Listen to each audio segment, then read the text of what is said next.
रामचंद्र जी मुनि विश्वामित्र के साथ चल देते हैं।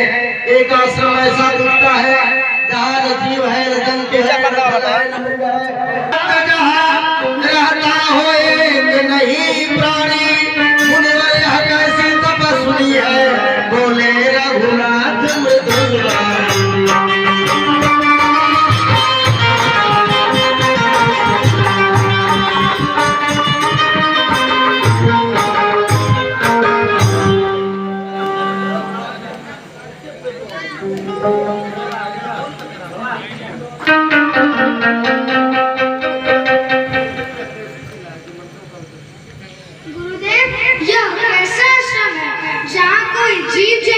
पशु पक्षी दिखाई नहीं देते हैं और यह ऐसी शिला है जिसके चारों ओर कोहरा दिखाई देता है और यह मंत्रों का उच्चारण कर रही है।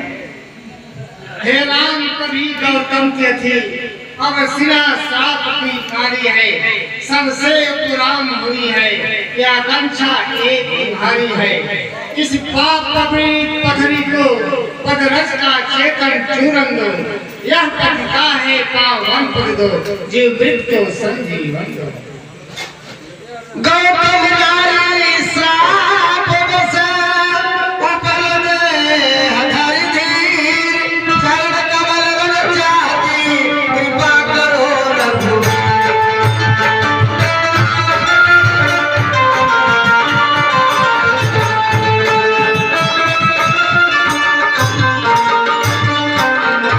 छुआ चरण से शिला को राघव ने तत्काल पद लग लगते ही हुई गौतम नारी निहार।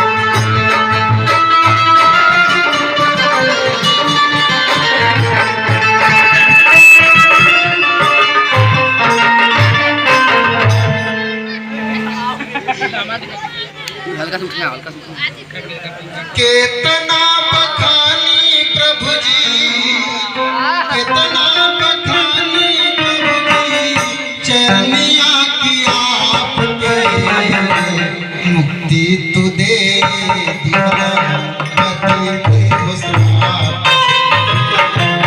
इतना बखानी प्रभु जी, इतना बखानी प्रभु जी, चरनिया की आपके।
हे आइया, मैं तुम पर प्रसन्न हूँ, जो इच्छा सो वर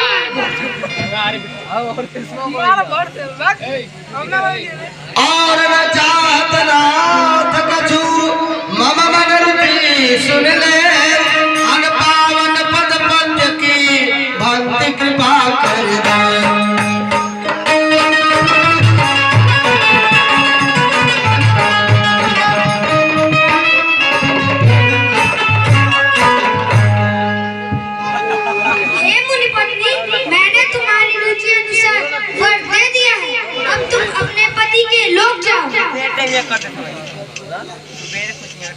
हुआ हिल्यानार का इस प्रकार उधार, मन चाहा वर प्राप्त कर पतिपुर गई सिहार।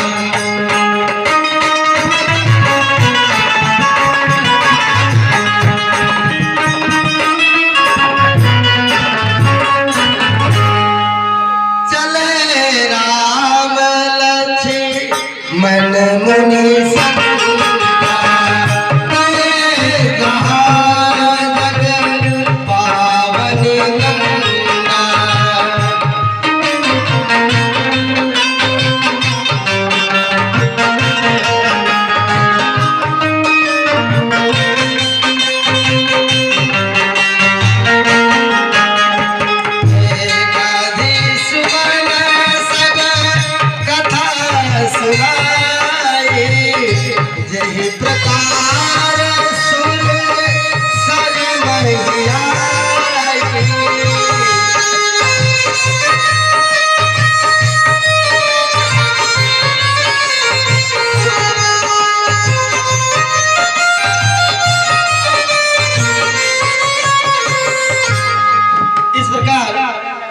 मुनि विश्वामित्र के संग अहिल्या का उद्धार करते हुए भगवान श्री रामचंद्र जी उस जगह पर पहुंचते हैं जहां गंगा जी का बहाव देख करके मुनि विश्वामित्र से पूछते हैं,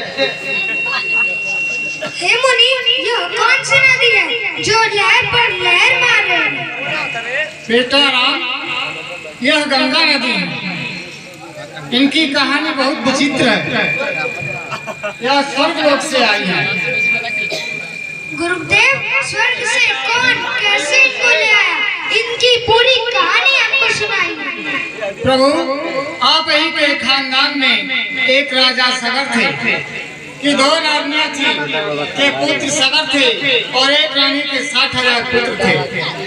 राजा सगर के मन में अश्वमेध यज्ञ कराने का विचार उत्पन्न हुआ। उन्होंने अश्वमेध यज्ञ करवाए और उसमें एक घोड़ा छोड़े। वह घोड़ा तीनों लोकों में भ्रमण करता हुआ सीधा एक तरफ जा निकला। कुछ दिन बीता, कुछ समय बीता, बहुत दिन बीत गए, लेकिन घोड़ा वापस नहीं आया। राजा सगर ने अपने 60,000 पुत्रों को आदेश दिए कि जाओ और उस घोड़े का पता लगाओ। वो 60,000 पुत्र उस घोड़े का पता लगाने चल दिए। वह तीनों लोकों में भ्रमण करते हुए सीधे अगस्त मुनि के आश्रम पर पहुंचे और वह घोड़ा को बंधा हुआ देखे तो अगस्त मुनि अपने ध्यान में मग्न थे। 60,000 पुत्रों ने अगस्त मुनि को अनाथ समाज गालियां दिया और कहे कि यह हमारे डर से अपनी आंखें मूंद लिया है। इसके बाद अगस्त मुनि का जब ध्यान टूटा तो उन्होंने श्राप दे दिया और 60,000 पुत्र जलकर भस्म हो गए। इधर राजा सगर में फिर चिंता में पड़ गए कि 60,000 पुत्र भी हमारे नहीं आए। उन्होंने अपने पुत्र अंशुमान को आदेश दिए कि तुम जाओ और 60,000 पुत्रों का पता लगाओ। अंशुमान भी तीनों लोकों में भ्रमण की और इसके बाद ठीक अगस्त मुनि के आश्रम पर पहुंची और ढेर सारी रात देख करके वो चिंता में पड़ गए। इसके बाद अगस्त मुनि से पूछे कि हमारे भाइयों का उद्धार कैसे होगा। तो अगस्त मुनि ने कहे कि जब तक इस पृथ्वी पर गंगा जी को नहीं लाए गए तब तक इन लोगों का उद्धार होने वाला नहीं है। प्रभु, आप ही के खानदान में एक राजा भगीरथ थे। उन्होंने प्रतिज्ञा की कि मैं गंगा जी को पृथ्वी पर अवश्य लाऊंगा। उन्होंने बहुत दिनों तक घोर तपस्या की। घोर तपस्या करने के बाद ब्रह्मा जी हमसे क्या चाहते हो? वर मांगो। उन्होंने कहे कि हमें गंगा जी चाहिए। तब ब्रह्मा जी ने गंगा जी को छोड़ा। गंगा जी की इतनी तेज रफ्तार थी कि वो इतना वेग उनका तेज था कि रुक नहीं पा रहा था। फिर इन्होंने शंकर जी की विनती की, तपस्या की। शंकर जी प्रकट हुए और गंगा जी को अपने जटा में समा लिए। इसके बाद भगीरथ जी कहे तो अब क्या होगा? उन्होंने फिर तपस्या की। तो इसके बाद गंगा जी ने अपने जटा से गंगा जी को छोड़े। यही नदी गंगा है जो दो रास्ते से, एक भगीरथ और एक गंगा, जो पत्तों को पावन करती है। प्रभु